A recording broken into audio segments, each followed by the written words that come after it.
This is Nasha Kasha, Ukrainian Almanac. 28 minutes of stories for everyone about Ukrainian life. Nasha Kasha is heard on 16 campus and community radio stations from Newfoundland to British Columbia. Vitayu, my name is Stefan Andrusiak. Today's show was recorded in Chilliwack, British Columbia. Chilliwack, population 102,000. Surrounded by mountains and recreational areas such as Cultus Lake and Chilliwack Lake Provincial Parks, Chilliwack is located 102 kilometers or 63 miles southeast of Vancouver. Because it is scenic, with a mild climate year-round and relatively small, it has become a destination of choice for city-weary retirees. It is from this vantage point that we will learn today how first dates that may have fallen flat in younger years can become a starting point for renewed love much later in life. I'm your reporter Stefan Andrusiak, and this is Nasha Kasha, the 179th edition.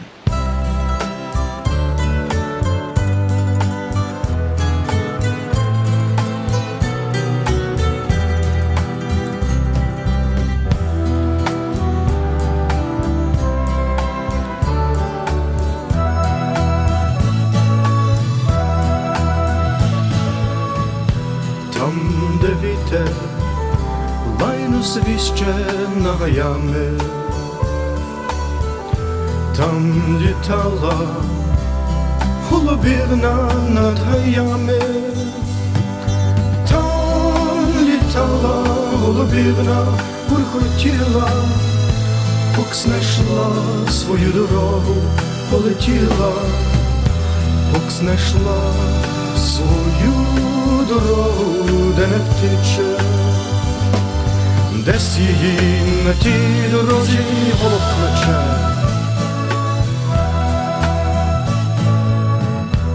Сиві хмари з вушка неба голубіла, сиву хмару крилям б'ється голубівна, сиву хмару б'ється марно, пір'я ронить, а над нею виснуть громом сильно громи, а над нею блискавиця та й непевна, лине в хмари голубівна, пір'я пера.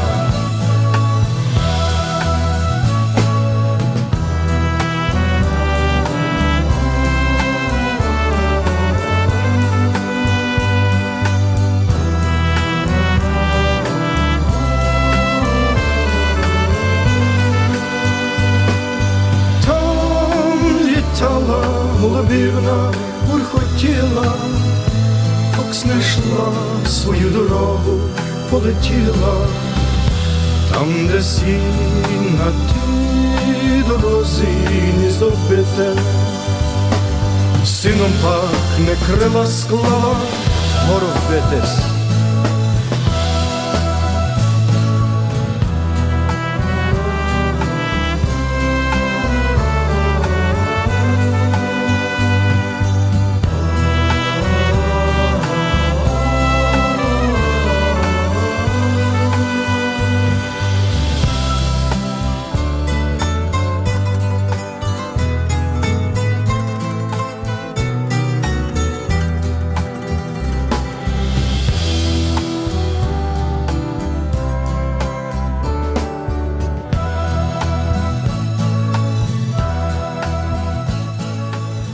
That was the song The Little Dove, a metaphor for the girl who couldn't stay and had to fly away. Vesely Chase and a 1970s Ukrainian classic. This is Gerry. We were just This is Larissa and Stefan. Yeah, we were just admiring your beautiful surroundings here, your beautiful complex here. It looks gorgeous. My name's Myrna and I'm from Chilliwack, BC. Yes, my name is Gerry Smith, and I'm the other half of the Chilliwack family.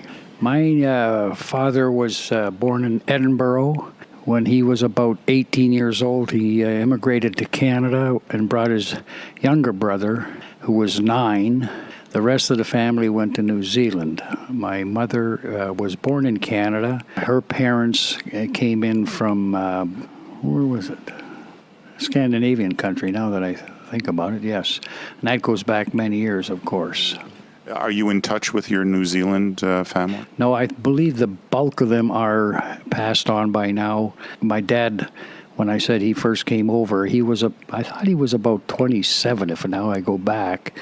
And his youngest brother was 9, so they came to Canada and the rest in New Zealand. I think I still have relatives in Scotland, but nothing on my mother's side, and her parents again came from Denmark.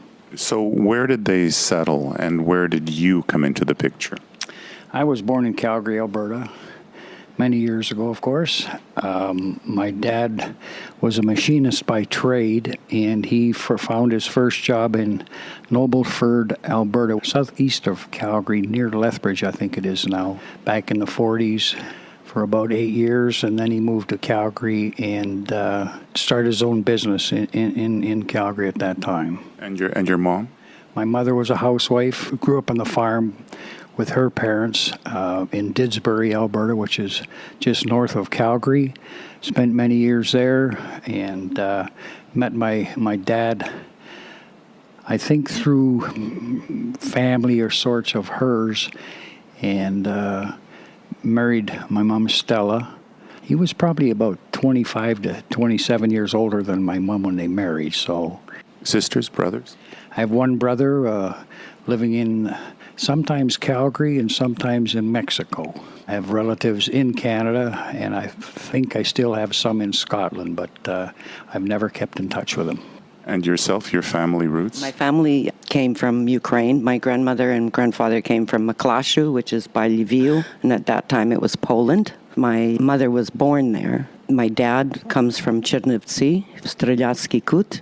I visit there often because I do the tours to Ukraine. So I do see my relatives often there. Your parents came over after the Second World War, or did your ancestors emigrate before? No, before. My mother was about a year and a half old, and my aunt was probably 9 months old. So what are we talking about, the 30s? The 20s. Oh, okay. And my grandfather had come maybe 5 years before that. I think he went back to Ukraine, and then just when it started, 1920, I think 26. And then when he came, he just took the whole family and just took them all out. Right away to Alberta? Yes, and he worked on the railroad in Lake Louise, and we had a farm in Ranfurly. So in the wintertime, we were in Lake Louise, and in the summertime, we were in Ranfurly. And where is Ranfurly? Well, for those of you, it's the capital of Vegreville. It's between Vegreville and Vermilion. So it's, 11 miles, I believe, to Lavoie and probably another 3 to Ranfurly. Okay. Vegreville is a municipality on its own, and this is the capital of... Yeah, that's what we call it. There's a lot of families that came that live in these areas. So the farming areas, the high school, usually from the small towns, we would go into, say, Innisfree, and then we'd go to Vegreville. I didn't go to those schools because I was in Lake Louise. What was growing up in Lake Louise like? Well, I was probably more comfortable in Ranfurly because I spoke Ukrainian. I didn't speak English until I started school, and very little till about grade 6. And in Lake Louise, we had different nationalities, so it was a little bit different too.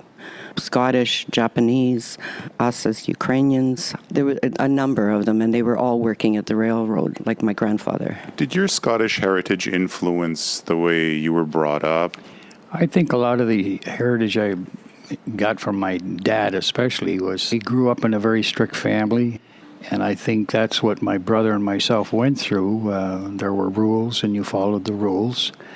He was very busy, not only with his business, but he had joined some of the men's clubs, and every time there was a function, whether family were invited or not, but especially when family were invited, it was very evident that we were from the old school of my father saying, okay, you two boys sit there and be quiet.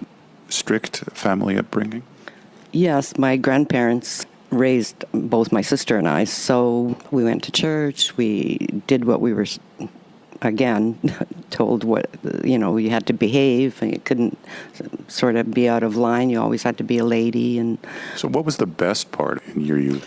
In my early years being young, I think the involvement I had with my mom, she was very protective of us two boys. If the neighbors' children or our friends from school were in some type of sport, she made sure that we got involved so we could branch out and understand the different nationalities in this part of Calgary, that we knew how to handle ourselves and still enjoy, playing hockey or baseball or soccer or whatever it might have been. It was always done with my mother there, more so than my father. So she was actually the role was that of a protector, if I understand correctly. That would be correct. She did make sure that she shielded us from Dad because he was very, very strict. living in Ranfurly, of course, there wasn't a dance group like there is today, and in Lake Louise, there wasn't that as well. But as I got older and moved to Calgary in grade 6 is when I learned. So what was the best part about being young? Actually, learning English. Every day I had to practice and talk to my friends because it was not that easy. My grandparents, especially my grandmother, did not speak English at all. Even when she passed on and she was 88 years old, she had very few words in English because she lived in a Ukrainian community, so she didn't need to talk. Did you feel like you had fallen behind and you desperately had to catch up? Not really. It was just another learning curve that you just learned the language. And today I speak Ukrainian and I understand Polish. I lived in Indonesia for a couple of years and speak Bahasa Malay a bit. How did you meet? Myrna was about 16 or 17 and met her through friends and decided, she'd be nice to take out for a date. So the first date we went on, I believe, was to a Calgary Stampeder football game in the winter. And, of course, I was dressed for it, but Myrna, of course, I don't think had ever been to a football game and didn't know the custom, what you should be wearing more than anything. It was high heels and skirt and nylons. That was my first date with Myrna, and it didn't last too long. Being a Ukrainian girl, you had to dress up to go out, so I was dressed up, but a little cold. She went one way and I stayed in Calgary. Нерви милий, солодкі малі. Ой, не кохай, ой, не дури, нараз дві дівчини. Бо кохати дві дівчини, то велика зрада. Jedna plače, друга кому рада. Бо кохати дві дівчини, то велика зрада. Jedna plače, druga komu rada. Nasha Kasha comes to you from CHRW 94.9 FM on the campus of Western University in London, Ontario, Canada. We're heard on CHMR 93.5 FM in St. John's, Newfoundland, on CKDU 88.1 FM in Halifax, on Local 107.3 FM in St. John, New Brunswick, on CJAS Radio 93.5 FM in Saint Augustine, Quebec, on CJLO 1690 AM in Montreal, on CFRC 101.9 FM in Kingston, on CFMU 93.3 FM in Hamilton, on CKMS 102.7 FM in Kitchener-Waterloo, on CJAM 99.1 FM in Windsor and Detroit, on CKLU 96.7 FM in Sudbury, on CILU 102.7 FM in Thunder Bay, on 101.5 UMFM in Winnipeg, on CFMQ 98.1 FM in Hudson Bay, Saskatchewan, on CFBX 92.5 FM in Kamloops, and on CIVL 101.7 FM in Abbotsford, British Columbia. Світло в твоїм вікні так яскраво світить мені, сліпить очі, я ніяк не засну. Згадую твої слова, ходить кругом, від них голова засинаю, я чекаю весну. And I started to work with my dad at his business. Working with this very strict parent, was that your choice, and how did that go? Well, I think Mom said it's time for, if you're thinking on your son or one of your sons to come into the business, it's time you had him down there. That lasted for, I think it was 2 years. Then I went back to the schooling and decided, no, I don't think that's what I want to be in down the road, so I made a different choice in life. Both my brother and myself, were pretty good athletes in the day, and I thought, I think I'll pursue that avenue and see where it takes me. When I graduated, I went to secretarial school and actually became an assistant to a couple of large companies. I've been in the travel business for almost 40 years. My tours to Ukraine started with my grandparents wanting to go back to visit their brothers and sisters, and they were petrified to go because it was still communist times. 74, I believe. So I took them to Ukraine, and of course they were like shaking at the border. Well, I wasn't shaking at all. It didn't bother me at all. And then after that, all their friends wanted to go with me because they felt secure that they weren't going to be locked up. So I've lived with tours through communism, Orange Revolution, freedom. Zelensky, yes. So what gave you that sense of solidness? You had to book it exactly, and you had to follow the protocol and follow the roads that they gave you. I can remember one time going out with my cousins, just walking up and down the street because you couldn't go anywhere. And the guide was across the street pretending he was reading a newspaper and walking almost, same, like abreast, but across the street. And it was interesting because I yelled at him and said, "Hey, Andrei." So he kind of put his newspaper down and he did walk over and he said, he was just coming back from his mother's or something. But it was interesting. And at that point, I realized that I could understand why my grandparents were afraid to go by themselves or their friends. After independence, I had lots of people who would help me out to find people's families, so we did their genealogy, and I'm still doing it today. We published a magazine. It was called Solove. I sold my business, so I now work for myself. How did you get the courage up to ask her out again? Strange. I was working in Calgary, one of her friends, and he said, "Do you remember Myrna Erichuk?" Yes.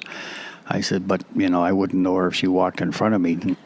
But she did come in, and we talked a bit. And she said, well, I'm visiting my aunt in Red Deer, and she would fly in from Vancouver, rent a car, and then go to Red Deer and spend a couple of days there, and then come back and fly back home. And I said, well, if you'd ever like to go out for lunch or dinner, just let me know. One day she did say she was coming back through, and I said, that's wonderful. Decided we'd have, I think it was lunch, up by the airport, and we had a nice little lunch, and then she took off back for Vancouver, and shortly thereafter, might have been a couple of months anyway, and she was coming back through, and I said, well, would you care to go for dinner? So we went out. My first wife had passed on, and I was batching in Calgary. I have 2 children. Very cold winter, north wind, cold is when it gets north wind in Alberta. Had the fireplace going full bore, and I had the electric heat going full bore, and I couldn't warm the apartment. So I phoned my children, and I said, that's enough for this. I'm moving to the coast, and I'll be going out there because I can't take the winters anymore. And that's when I started dating Myrna again. And that's about 27 years ago. Looked at some rings, and she decided this one would be very nice. So we said, okay, and that's where things started. Я знаю.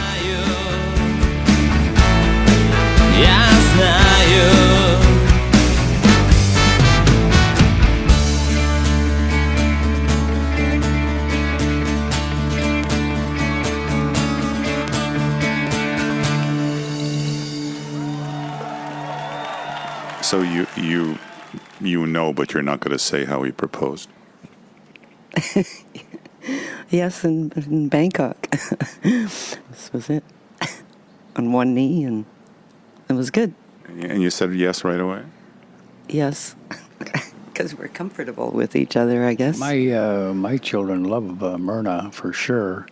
My daughter and her get along very well because they both like to chat. I'm not much of a speaker, and Myrna knows that. And my son, he's a speaker, but he's really focused on what he's doing. He lives in the States. I'm talking to you. You're pretty good. Yeah. I have a grandson down there. Sawyer is now 5, going on 6. Very smart little young fellow, really, really. What Myrna has given me is a lot of comfort, a lot of her time. Because of the strict upbringing with your dad, did you work extra hard to not be that way? I think so. I think it was, and I'm very calm in 99% of my whatever I do. Very calm, but very conscious that it's got to be done right. If somebody asks you to do something, do it, and do it to the best you can. And if you can't, get some help. I remember being with Myrna at one of her friends' parties, and they knew she was dating me at the time. And I recall one day one of the gentlemen had come up and passed on since then, said that he has never seen Myrna calmer than he has since I've been around. So maybe I brought something nice to the table for the both of us. Is that because you knew him as an unconfident young man who took you to a football game and you had that memory back then? Yeah, I think so. I try to instill the Ukrainian roots into my grandchildren and great-grandchildren. And it's interesting because they do buy me little presents, and usually the little presents are something related to church, or like a little bracelet that will have something on there. So they're recognizing that this Baba actually has some kind of substance, and I'm hoping that the kids, when they grow up, that they remember this. Chilliwack, here to stay? I love it here. I absolutely love it. I've lived in Burnaby for almost 50 years, and moved to Chilliwack, and I love it. The air is clean compared to the city. The people are fantastic. The Rotary Club that I went to is great, like the one I had in Burnaby. Did I understand correctly? You lived in Indonesia. In Indonesia. Yeah. How did you get there? My first husband had a job with the government in Indonesia, so we were there for 2 years. With the children, I homeschooled them, learned the language. Once I got the skill of the language, it was so much easier. And I think having 1 or 2 languages, the next one comes easier. People on this side of the Rockies, Ukrainians and otherwise, do they think differently? Do they live differently? I think one of the problems is that we live spread out. We're not, like, if you go to the church in New Westminster, like for me, that's my church, and I'm going to have to learn to drive 1 hour and 10 minutes each way. And for some people, I know that if they have children and that, it's a long haul. There are people that come from Abbotsford, but I'm hoping that maybe one day we'll have one out in the valley here, because we used to have a church here in Chilliwack.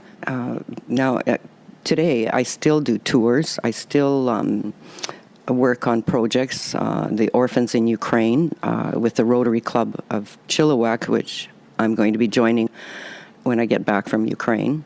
So I still have projects that, and we're talking like big projects, like hospital projects, orphanages that require help, like kitchens, fridges, stoves. I've been very fortunate because a lot of my clients have donated a lot of money towards these projects. So I've put them through the Rotary Club, and the Rotarians that are Rotary Club of Burnaby, They help me a lot. And this goes to Ukraine. And it goes to Ukraine. How do you supervise, guarantee? What are the deliverables? How do you know they go where you want them to go? Well, number one, I'm there usually a minimum once a year or twice or three times a year. So, and they already know that I'm going to show up and I'm going to look for them. And I don't send it all at once. It has to be specific. Like in Rotary, you can buy the windows and you can buy the doors, but you can't build the building. This is a Rotary rule that you buy. Yes. You don't build buildings. Yes. Like this one orphanage has about 30 children. And so we got the fridge, the dishwasher, stove, and just re-gutted the whole kitchen area for them. It has to go to a bona fide place, and I have to have references, whether it's through the church, Rotarians, but they can't run away from me because I will find them and I will, be able to look at the project.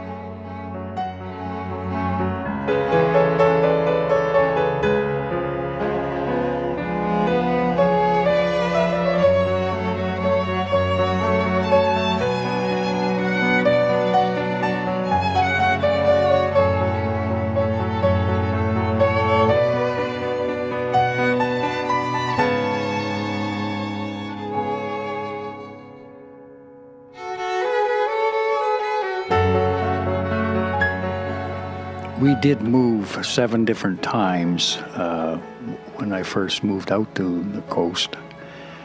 Out of the 7 times we moved, of course, 6 of them, Myrna was out of the country with one of her tours, and of course, I had to do all the packing of the glasses, the crystal, and 6 times. But you're not bitter. Not at all. And if she wants to do it again, I'll be there for the next one. Well, you married a travel agent. What were you thinking? Of course you're going to move. Exactly. Thank you so much. This has been a joy. Pleasure. Thank you, Myrna. Thank you. In the program, you also heard the Elysium Band with Nehruzeh, Christina Solovey and Quiet Waters, Ticha Voda. And this is my friend Evan Wish with Forget Me Not Blue.